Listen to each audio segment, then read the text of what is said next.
நான் உங்கள் சிப்பிப்பாறை ஜோதிடரசு ஆதிராகவன் ஜெயபாலாஜி.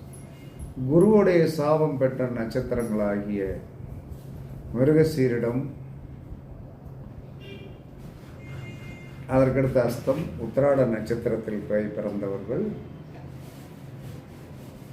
இவர்கள் குருவுடைய சாபம் பெற்ற நபர்கள். இவர்களுடைய தோஷத்தை போக்கிக் கொள்வதற்கு ஞாயிற்றுக்கிழமை சூரியனுடைய நாளில் குதிரைக்கு கொள்ளு தானம் பண்ணுவதனாலும், குதிரையை வளர்க்கக்கூடிய நபருக்கு என்ன சொல்லலாம்னா வஸ்திர தானம் பண்ணுவதனாலும் உங்களுடைய குரு தோஷம், குரு சாபம் பெற்ற நட்சத்திரக்காரர்கள் சேரும் சிறப்புமாக வாழ்வதற்கு இதுவே சிறந்த பரிகாரம். குதிரை படத்தை வீட்டில் வைத்திருப்பதனாலும் ஒரு யோகம் கிடைக்கும்.